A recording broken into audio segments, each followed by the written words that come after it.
Fabian, welcome to my channel. Today I'm talking about 13 new books from my April and May reading list. 5 novels that were in the running for the BookTube prize, a reread of one of my favorite books of 2023, the second book in a series that the Treehouse Reading Sprints Book Club read together. I've got 2 memoirs, a book of hilarious and yet really thought-provoking essays, a classic book on creativity by the woman who brought us Eat, Pray, Love, a novel by one of my favorite authors, and a random novel that I literally picked because I thought the cover was so pretty. So stick around, I'll tell you what these books are about, and maybe you'll find your next great read.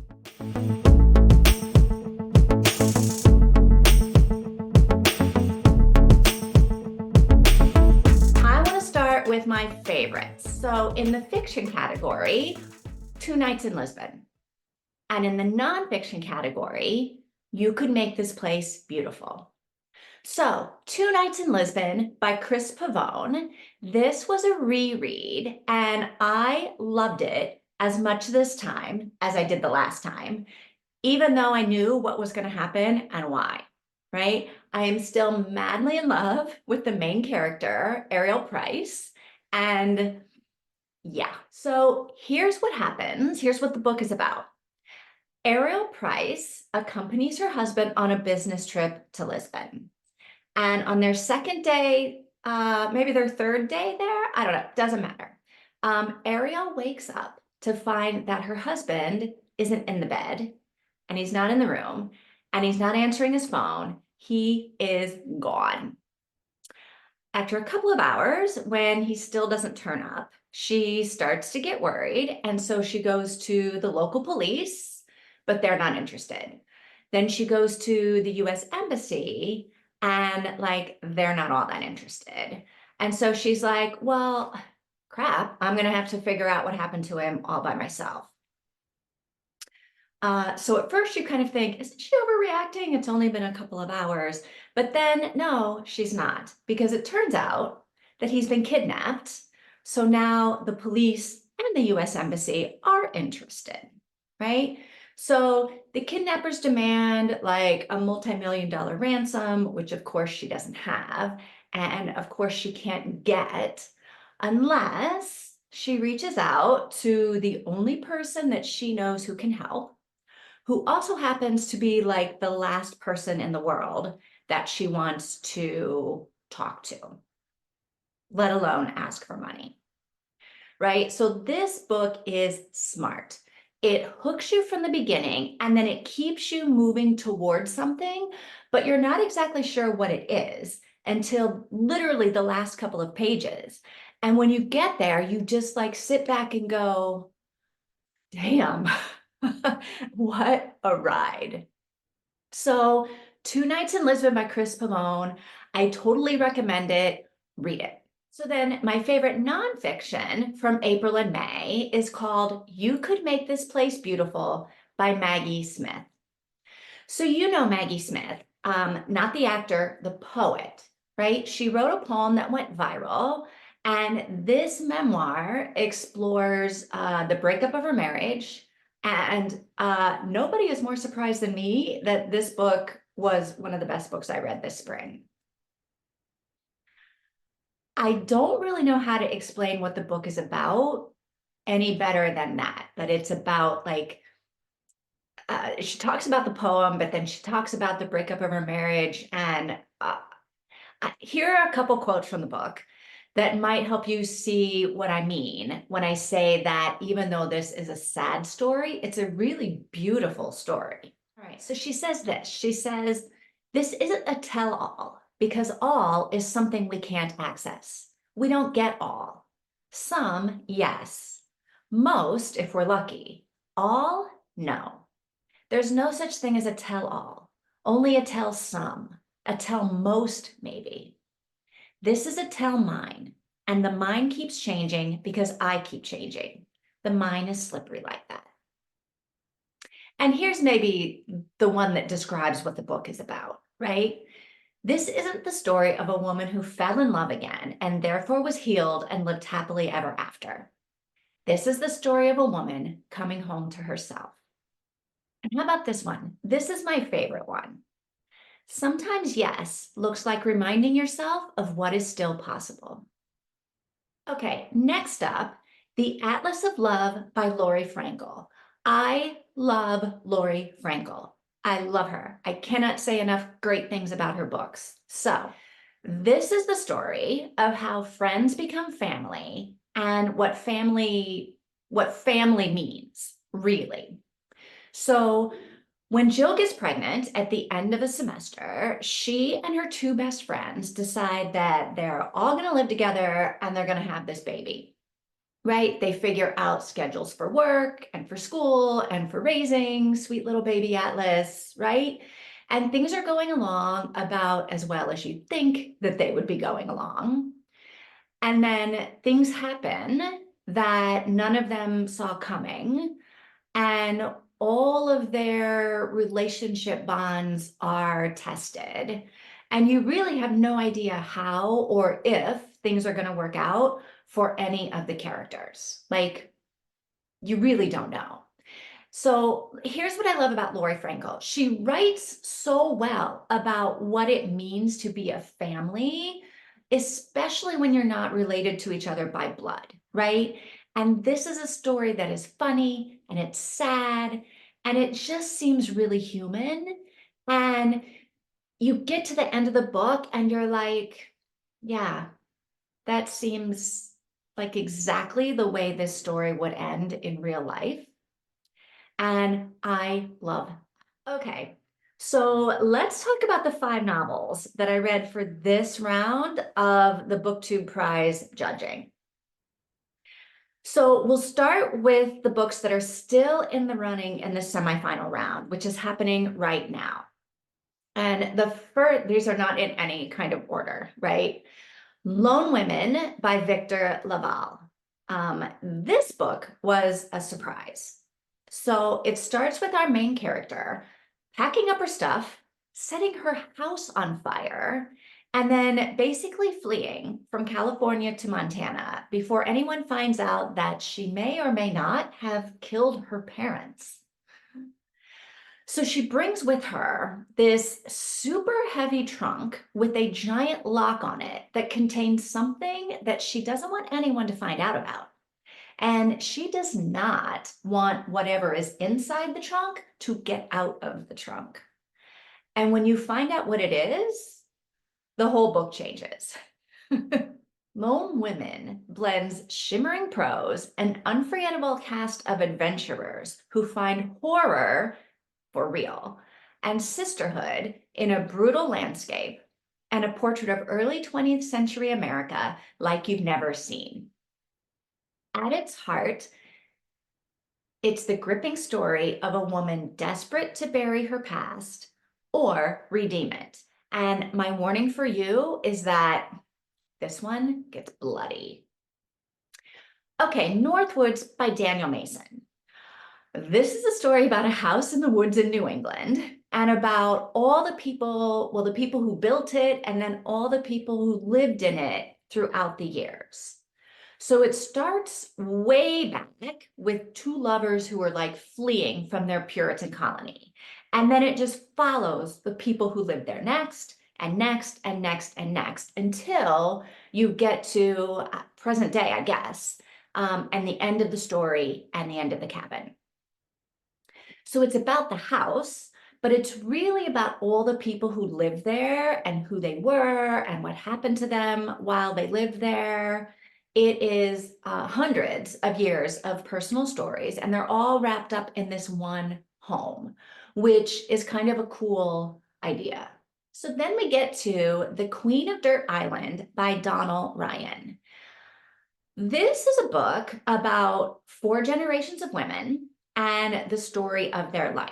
It's got all the big themes: love, loss, betrayal, loyalty, family, cruelty, sadness, karma, and like just life. And it sort of seems a bit like Seinfeld in that it seems like a book about nothing. But I like how the blurb describes it as a story about all the things family can be and all the things it sometimes isn't. And that seems about right. Then we've got Blackouts by Justin Torres. And this book is interesting. So it's written like a conversation between two men, a younger man who's taking care of an older man who is dying. And the older man has this project that he wants to pass along. And the project is based on a real book called Sex Variants, A Study of Homosexual Patterns. And it contains these firsthand accounts from queer subjects by a queer researcher.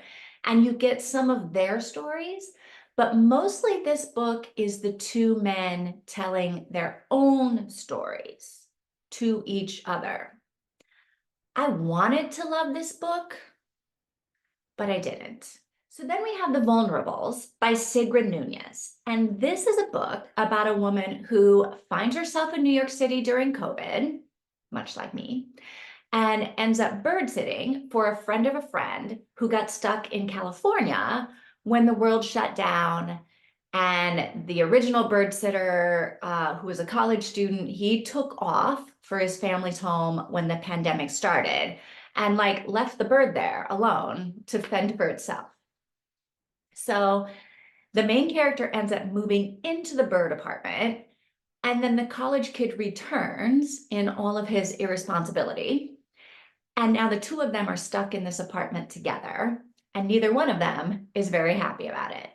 So I actually liked this book way more than I thought that I would. But fair warning, I know the premise sounds like it might be a funny book, but it's not. There is a dry humor to it, which I liked. And the story of how these characters spent their COVID lockdown in New York City was like unexpected. And yet it felt very, very true to me. So yeah, unexpected. I liked it. But the last book I want to talk about is called Loved and Missed by Susie Boyt, and it was one of my favorites. The main character, Ruth, has a daughter who is addicted to drugs and is sort of doing her addict life, and Ruth is trying to help her, but the daughter is just having none of it. So the daughter gets pregnant and has the baby, and Ruth is like, oh, I'm going to help my daughter do this, right? And then that sort of turns into, oh yeah, my daughter can't do this. And I'm just going to move this little baby in with me and take care of her because, yeah. So she like gives her daughter a pile of cash and takes the baby home, sort of like kidnaps the baby a little bit. But this book is about how Ruth's relationship with her grandchild, as her granddaughter grows up, and how that kind of heals some of the sadness and disappointment and all of these feelings of failure that Ruth had with respect to her daughter. I loved Ruth. I loved the granddaughter Lily, and I even loved the drug addict daughter, right? The way that these three generations of women, and then there's also one of Ruth's best friends, the way that they all relate to each other and love each other and miss each other, it was just like so like human, right? And I am so sad that this one didn't make it to the semifinals of the BookTube prize because it was one of my favorites. All right, let's keep going. Big Magic by Elizabeth Gilbert. So I feel like everyone has heard of this book and read it and loved it, and I'm coming late to the big magic party. But if you don't know, you know Liz Gilbert as Julie Roberts in Eat, Pray, Love, right? And so in Big Magic, she talks about creativity and inspiration and how to live your most creative life. And it kind of basically boils down to just daring to enjoy your life, daring to have fun, just creating things, right? Taking delight in your work and letting inspiration come around when it comes around. I mean, clearly she says all of that better than I just did, But if you're needing some inspiration to do something big and scary and exciting, Liz Gilbert might have some encouragement and advice you can use. Advice like, why should I go through all the trouble to make something if the outcome might be nothing or might be crap? The answer will usually come with a wicked trickster grin, because it's fun, isn't it? Next up is a book called Literally Me by Julie Houts. So this is a series of essays and drawings commenting on what it's like to be a young woman navigating and trying to thrive in the world as we know it. It is witty, it is smart, and as a woman who hasn't been in her 20s for a very long time, it made me kind of sad, kind of. And glad, very glad that I grew up in a very different place and time, right? These essays are full of perspective, and I'm super curious what a woman in her 20s would think about them. I think maybe I've lived long enough that I didn't really find Julie's take on the world as new and as fresh as it might have been when I was 25. But I have to say, the last essay where you're reading journal entries by a ficus tree that lives inside a Celine store was some serious commentary on shopping and consumerism and how it's like, what are these women in stores doing? And I'm not sad that I read this book. Okay, let's talk about Welcome to the United States of Anxiety by Jen Lancaster. I picked up this book because I read House Moms by Jen Lancaster in like February and loved it. And I was like, okay, what else has she written? Because I need to know. Welcome to the United States of Anxiety, Observations from a Reforming Neurotic. This was a 5-star read for me. I loved it. So you remember Maslow's hierarchy of needs, right? We learned this in high school. Well, I learned it in high school. Maybe you didn't. I don't know. Well, Jen walks you through or like up the hierarchy and explains why we're all so stressed and anxious about everything. Did I say the book is funny? It is funny and insightful and educational. And I'm not sure it's actually helping anyone chill out, but it is certainly educational and entertaining and chock full of things to think about, right? From clothing drama to social media to the environment. It's like having a chat with your smart, witty, opinionated best friend. So I'm still a big Jen Lancaster fan. FYI, she's got a new book coming out on October 1st, and I've already pre-ordered it. And last but not least is a book that I downloaded onto my Kindle simply because I thought the cover was pretty. Home by Penny Parks. I mean, look how cute, right? Also, when the headline is Home, the most moving and heartfelt novel you'll read this year, I mean, I feel like that is a challenge I need to accept. Spoiler alert, this was not the most moving and heartfelt novel I've read this year, but it wasn't bad. Our main character, Anna, is an international house sitter traveling far and wide to take care of people's homes and pets. She's sort of like trying on other people's lives, which is actually kind of sad because she's having a really hard time trying to figure out what kind of life she actually wants to be living. And this is a book about that. It's got characters that you love, characters that you hate, characters that you root for, some of them you scream at, and then like want to hug them, right? This is another book that I wanted to love, and in the end, it was an easy read, but it didn't really give me all the feels like I wanted it to. But it was good. And look at the pretty cover. So that's it. 13 books from my April and May reading list.